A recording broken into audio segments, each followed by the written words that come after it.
Alléluia. Mi gada pena mi afe ma wule gbefe kekenyo ya hame. Non vi loloto.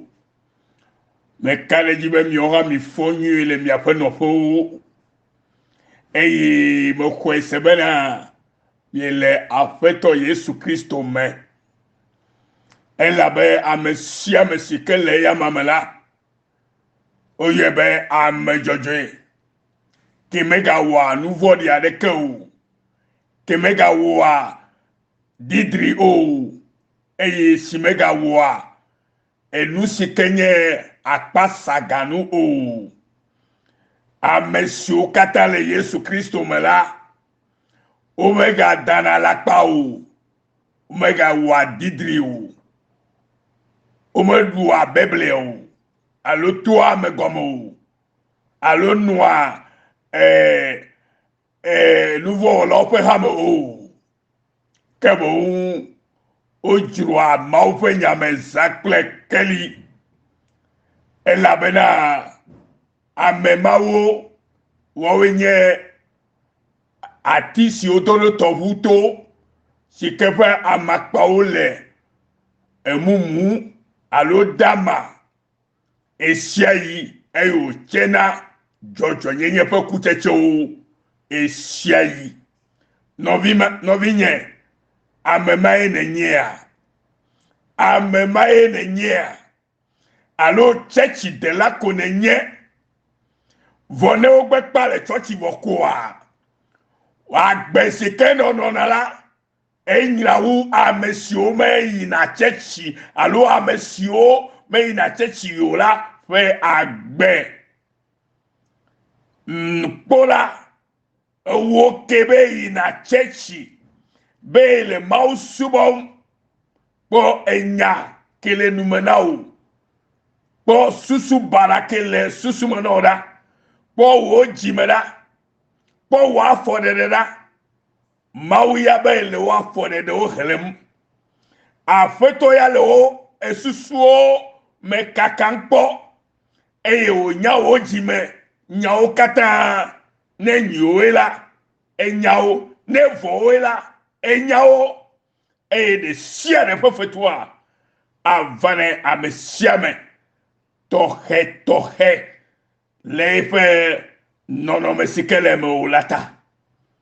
ne nyoele me ola ala kponwe vone vole me ola voha ala kpo maufe nya ele tefe nenema novi yo maufe nya la menye nume vivi fe nya yo maufe nya la nya tefe nya matro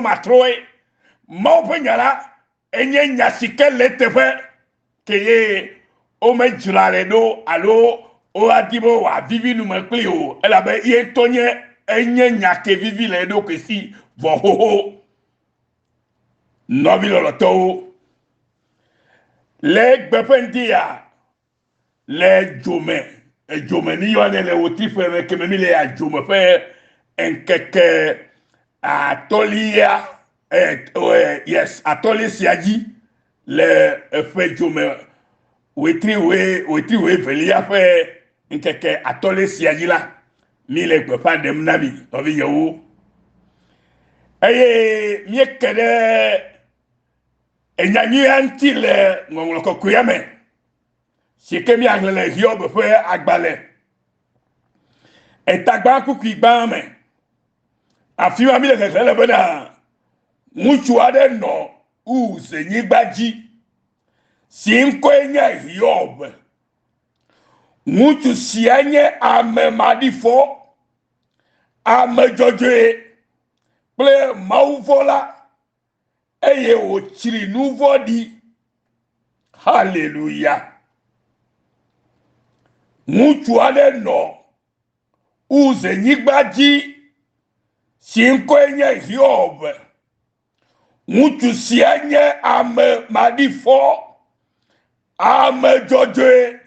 ple mauvola eye o chiri nouveau di magalero kenagase le etogwa alléluia muchu ade no hey alléluia no uze nyigbaji si nko enye Hiob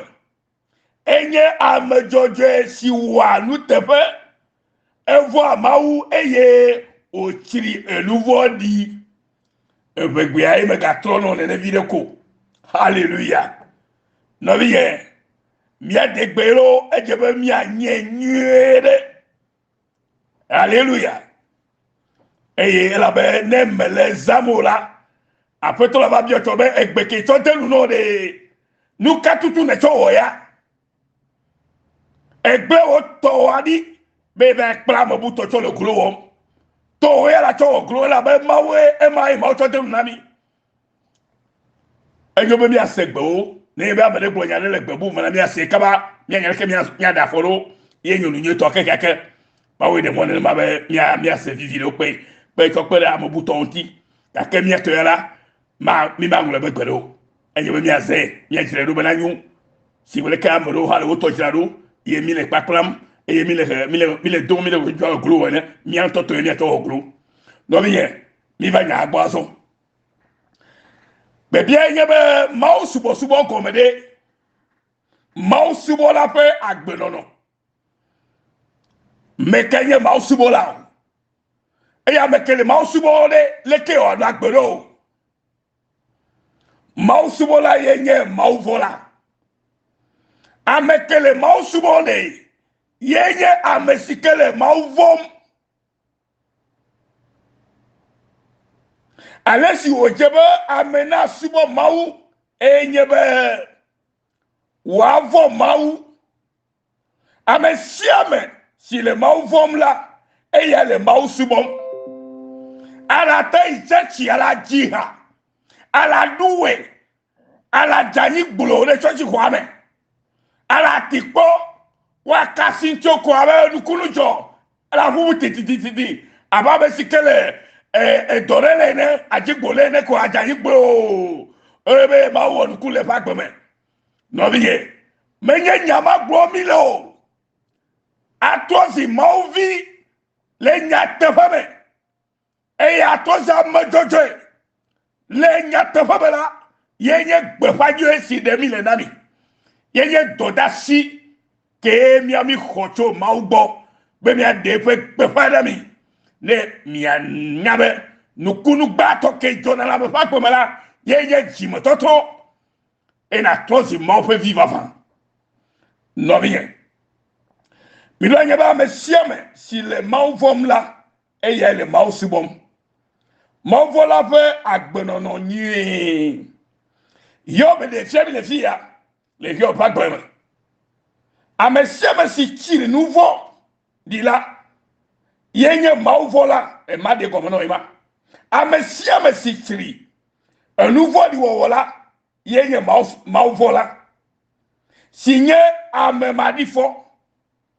ne enyame yele chiri nouveau di wola ke enye mau vola eyo o kenye mau vola mala o etrozi ame madifo eyo o ame madifo mala o etrozi ame joje ke bibla yonami ta bibla kwele fi abena ngutu ade no use nyigbaji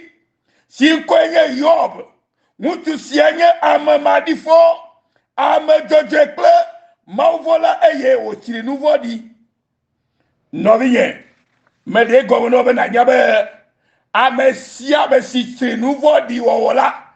yenye mauvola sikenye ame madifo eye wo yo nebe ame joje no bi yele sema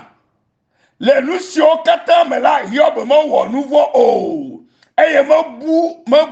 vo de kede mawu o yo fa gbale etagba kuku blavovo eve hai ba bonyamelami obele lusio kata jore Hiob ji hala nya to mi nya Hiob pe nya ntinya kenye nya te fenya yo jore ji sika bo sambe ya te po ma pasi se le ji le ba ma jojo yita e yo bele lusio kata mela Hiob mo nouveau e la be nya ma jojo me gbo nya vo de kele ma hu o e la be nya ma jojo a me jojo si le Kristo mela me wa nouveau o na nye Kristo to le Kristo me ye wo ya to si gbedo ko na Kristo e le mo la me aba wo nouveau magate wo nouveau gbede o amado me se gomo la o me mi le moaji mi aja ile moaji o me se nde ko gomo hado toto ji me toto ni to le Yesu ko koma tete suwa gbo ne bena egale wo blibo nyenye mede asikoa gbe mawune na ku ke eya ke ye yo be do wune be na efonu abe alesi nyonu abune to fu anu ene mi khonu ni ojo mawusi de mi akho vo ha oa le lucia o kata me ha la yo be mo wonu vo ple efe enu yiwo o yo pa gbale eta me ve kuku ya masire ke heda amu ame no biye esegbe ya le lucia o kata me la yo mo wonu vo lu ne ya mo jojo kula ma ga wonu vo baga o nouveau la be ma ou fe gbogbo a alon se do e mi auto egbela nouveau si ke amema di fo ke yo be nyale fe kawe ke Yesu mo kwa volo wo mi awo egbela Yesu va na mi o ya cho mi apo nouveau gbo hey e wo ke be le Christ mo vo abe nouveau la igbanye bo me chichi ble eluka wa yo be bo me chila abeleke yob yosura le fi abe e polufe aba buneto ene amegero le onye Kristo to si abuneto onye omenya nya tefe ota yole oyale chochome e ya mo le o blenkle nu magic wo de de ble gbogbo fo fe magic wo yo gbogbo le church o me no vi toji mele nu mo me kaba ne de na nyeto na toji amajoje le maumelu mau subo ye go menye bela na vo mau amesikele mau vola ye tozi amejoje ame marifo eyeta yes mautona enu ya beli abraham so nkunyeme ne na deblibo obetete sura blo ne bena egale wo blibo nyenye mede asikoa ekwa e deblibo enu ya deblibo yo be deblibo le ma fun kume eyata ma uyire to wa ba to nu gele o ma ha ma pasi sereji do yo ha to nu gele o ma ne nya me to ja to nu gele o ma kake anyi ji la kodo Yesu Kristo edu jinami Yesu Kristo o mi amajoje o ne kwesera ala po ile ne matutu la gbo mo lo o yiro sa le Yesu bon come Yesu yo yiram maulolo afajidu la le Kristo Yesu ma to kolega seko enyanyu ha ma siko yo be True Forgiveness Mission le osre pani bachi dodasi hame ye sike yo be chocho ke bava pe dodasi ye nya esiami memilele True Forgiveness le osre pani bachi hele ba de la milo boni yami kale be mi seigneur yusia ole egbe pajura pan keke siama o da kaka Yesu Kristo bon come amen.